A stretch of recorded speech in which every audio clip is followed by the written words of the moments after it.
Biden swamp. Remember Russia collusion? It was supposed to be Trump working with Putin to get elected in 2016, except it turned out the only actual collusion was Hillary working with the Russians to try and stop Trump getting elected.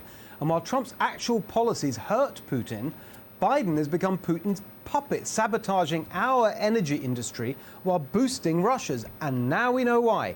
It turns out that Biden, in violation of his own ethics pledge, got campaign cash from a well-known Russian lobbyist ahead of his decision to drop sanctions against Nord Stream 2, the company building an oil pipeline from Russia to Germany.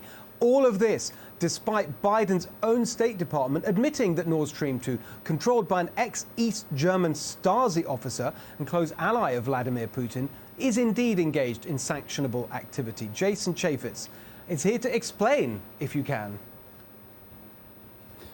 Joe, say it isn't so. Come on. You blame Trump every single step of the way, saying he was embedded in collusion with Russia. Millions of dollars later, there was nothing. They don't have a single thing on him. But you start looking at the Biden record, and hey, we're only days into this administration, and guess what? He's already violating his own ethics pledge. He's been taking money from people he said he wasn't going to take money from, and Russia has gotten exactly what they wanted. They shut down the Keystone Pipeline within days or hours of the administration. Meanwhile, Joe Biden wants to go out and allow them to build their own Nord Stream 2 pipeline. It makes no sense. It's not good for the United States of America, and Joe Biden has done nothing to explain this because, of course, he never gets any tough questions from our national media. Exactly. By the way, I mean, you and I talk about this often in the name of this segment. We call it the Biden swamp. Feels like we might as well sort of change the name to violating his own ethics pledge, because it's every single time.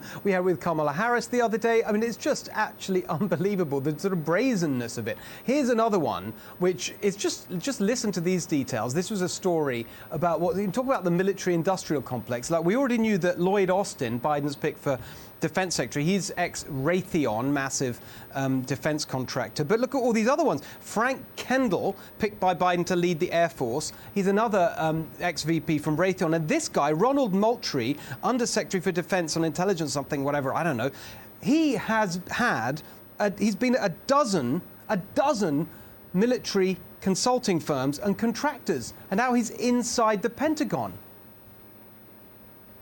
And it's Joe Biden himself that set these standards. I mean, look, he had been there for 50 years. He knows exactly how this works. He didn't have to take that pledge, but he did that. He tried to sell himself as, oh, I'm going to be, Joe Biden, I'm Mr. Ethics. But Joe Biden has problems with ethics every single step of the way. He had to walk out of a previous presidential campaign because of plagiarism. He does not understand this. He lives in this mystical world that I just don't understand. He set the standard, and he violates it within days later. I know. I mean, the whole thing is so dishonest. There's this aspect. I mean, the whole presidency is dishonest. He's supposed to be the sort of centrist moderate, and yet he's going far left with the economic policies, says he'll be clean and not corrupt like Trump. It's just corruption is like going through every appointment. Well, that's why you're going to have a continual weekly segment right here on this show, because it is nonstop. So I look forward to joining you in a week or two, and we'll talk about another one.